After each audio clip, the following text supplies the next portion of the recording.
They inhabit the dark corners of your domain. While you may think there is only one, in reality, it is already an infestation.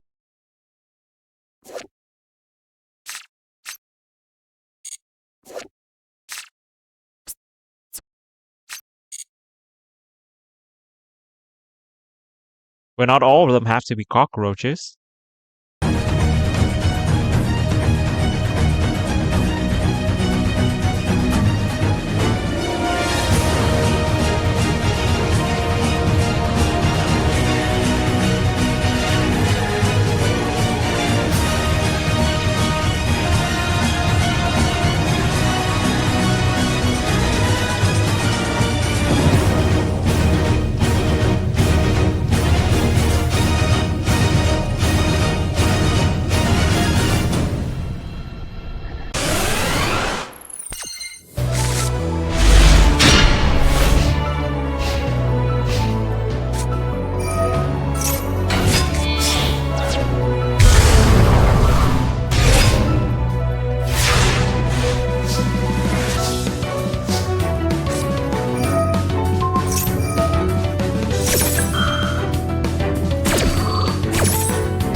Well, hello. If you're Asian, you know we're close to another holiday, and I might have like some commentary video for you guys next. It depends though. Yeah, I'm busy. I don't know what I'm gonna do. Back to the deck list this month. First off, Tenpai got hit, but they're still there. You know that mentality some people have, like their pet deck is Tenpai or something, and then when they see something get hit and it's still playable, they are gonna play it, and their mentality is to prove to other people that it's still playable. And sometimes you still see Tenpais. I think the deck is significantly weaker, but I still think it's like Master One material because you can climb a Tenpai with that many restrictions. It's a big deal, but it's not impossible. I also would like to note that we climbed to Master One Sky Striker, and that's definitely what Tenpai could do with those hits. They got hit hard, but they're still playable. So I still see Tenpai here and there, not a lot, but like they're still there, and we still lose if they force us to go first, such as life, or you draw like enough hand trap and they suddenly break or something. That could happen. Actually happened. So back to the deck list at hand here. Finally, after more than 1 year not using any hand trap or like max C, this time around, the release of Full Loss actually makes me want to play Maxi because it's you can resolve one of the two easier now. And naturally, we're gonna have hand trap back in on track here with DD Crow 2 copy of it, 3 copy of Maxi, 3 copy of Full Loss, 1 Magnum, 1 Jerusalem, and 2 Infinite Impermanences are gonna be our lineup of hand trap. I prioritize the Bestial because they're actually very good now with Tenpai being played less. And some of the strongest deck are like dark decks. I do see fire deck at times, but we can still summon Mahmoud and Jerusalem via banishing DJ Crow or like Ray or Rose or something. So that's not an issue, right? It's not like they're unsummonable. And also, these, DD Crow and these, it works like in Gimmick Puppet. I have to have the back of my mind that Gimmick Puppet is a viable deck, even though it's very frustrating. You have an FTK going first that you can do nothing about, but that's still better than the freaking Secret Village meta last month. Speaking of which, from the climb to Diamond 5 to Diamond 1, I see ridiculous deck. There's just like funny build, and this list right here actually struggles against like weird builds. But starting from Master 5, the decks start to make sense. The decks I face start to make sense. So it keeps doing better and better, and my win rate just shoot off the roof after we face a deck that is we are supposed to build for, right? So speaking of which, we have 2 Ray instead of 1 last season because we are running freaking Sphere mode and Lava Golem. So there's not much room for a normal summon, particularly Ray right here. So we're back to running these. I have to say though, every time I lose, I always have a Rose in my hand. And that is very inconvenient. And that made me want to cut Rose. But the problem is, I did many plays with Rose in the deck. And it happens very often. So I'm not ready to drop her yet. I'm not ready to drop Linkish yet, as you'll see later. Next up, we have 2 copies of Ashen Nexus Protoss. This card is actually, I think, is necessary this meta. They have so many follow-up. Before, we had the Prohibition tech to prevent the follow-up, right? But Ashen Nexus Protoss is just so much better. Um, if you got Max Seed and you know your opponent is on Voices Void or something, you actually have to afford to summon this guy because they're gonna stop all their plays next turn or like Ritual Beast or something or fire decks. So this is like one ticket for us to out the Maxi out, quote unquote, because you technically don't out it, but you have options, right? So Protoss is the thing that will prevent their follow up. Depends on the deck you're facing, and I really love this card. Sorry, it's Sky Striker. I run Protoss. That's just about it. Next up, we have 1 copy of Raigeki to search off Thrust. We have 1 Happy Terror Duster, 1 Heavy Storm, and Lightning Storm to remove the back rows because I really think there are some nasty back rows in this meta, and I don't want to run into those. Like, frankly speaking, if I can break the monster board and then there's a bunch of back row behind that, I'm not surviving next turn after I broke that board. It's just impossible. Sometimes they just voice this way with a freaking face-up spells that you can't destroy. I mean, if you don't draw Protoss, what are you gonna do? The follow-up is insane. That's just about it, the way it is. For the engine card, we have 3 copies of Engage, 1 copy of Afterburners. We also have 1 multi-roll with Hornet Drones, which I did test at 3, by the way. I think it's great for consistency. The thing is, it plays horribly into Maxi, and that's really not what you want to do. It still plays horribly into Maxi. Full Loss, not so much, because you still summon one Electronic monster after you got Full Loss, right? Or you have Protoss in hand and you just go ham. Anyway, only 1 copy. And I think going back to 3 might make one people to play at 3. I'm just saying. I don't fault them for that. I actually don't, because I think it's good if you don't play into Maxi. but the fact is they're still Maxi, so yeah, what can I say about that? We have 2 copy of Widow Anchors instead of 3, the normal 3. First time I'm running 2, by the way. Um, I found out, besides Rose, the hand that's bad is the hand that draw a lot of rays, and the hand that draw a lot of Widow Anchors. Because we're not running like draw spell, like Upstart Goblin, Chicken Game, and all that stuff. So you can't really dump spell fast enough into the graveyard, and then you got stuck with a bunch of Widow Anchor. And the opponent feel, I have to say it again, freaking voice its voice. Most common matchup for some reason. I don't know. But even the most common matchup is not that common. That's crazy. It's still like last month, but it's more manageable because decks make more sense. And who know what's cut one Widow Anchor, never had problem. The only problem I'm gonna have is I'm using this Spot Desire right here and banish both of my Widow Anchors, and that is GG. I don't know what to do after that. I have to win, I guess, or draw Protoss, or I don't have anything for next turn. So take that with a grain of salt. But I do like running 2 Widow Anchors now because I don't like drawing 3. I actually drawing 2 of them is very bad already. If you don't have thrust or talent, you have 1 copy of Shakinen and finally 1 copy of Linkish because you're still playing Rose with that OTK line, which I did once during the whole climb from Diamond 5 to Master 1. Once. But it worked perfectly. So I'm not ready to cut Rose and Linkish just yet. And we also have 3 copy of Triple Attack Talent and Triple Attack Thrust. People ask why you run 3 copy of these. It's because if I'm up against like a full power meta board, I need thrust and I need talent. It's the fact that you have to have this card in your starting hand to break those board. Or you're lucky enough to resolve Maxi or Mochami. Actually, you resolve it more often these days. So it's the fact that you need one of those in your hand that you have to play 3 of each. I don't agree with 3 thrust and 1 talent. I think drawing talent and thrust at the same time is good. Because thrust, if you have talent already, you can afford to search the engage, and that's what sometimes happens often actually. So that's the main deck done. We have the extra deck with 1 copy of Typhon, 3 copy of Kagari, 2 copy of Shizuku, 1 copy of Hayate, and 1 copy of Kana because you need like as many attributes as possible. You happen to draw Protoss and a starter, which is Ray, and this also helps that you have like a bunch of monsters with different attributes here already for the Protoss, and you have 1 copy of Zeke, 1 copy of Dr. Dark Charmer, 1 Azalea, 1 Camellia, 1 Hesmiller Knight, and finally we still have access code Talker. What about this month then? I think it's very smooth. Master 5, Master 1. From Diamond 5 to Diamond 1, it's weird because they play weird decks. But yeah, against decks that make sense, this deck's awesome.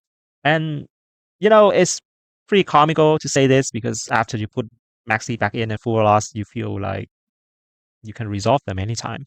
And even feel good when you resolve them in your turn, particularly. Also, I would advise you Maxi and full loss when you guarantee to get a draw, because our deck still has board breakers, and their board presence is still necessary.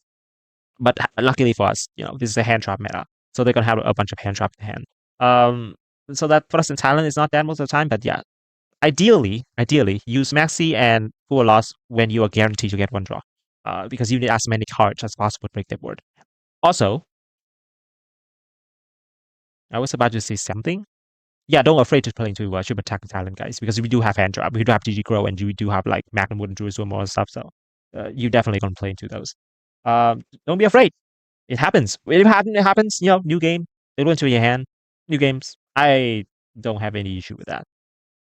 Anyway, thanks for watching. I don't think I have a pinned comment about the details this time. I think the pinned comment is going to be something else. I don't know. The video is not up yet. And for you Asians, happy Tate holiday. Have fun. I'm going to have my chill time as well. And I'll see you in the next video.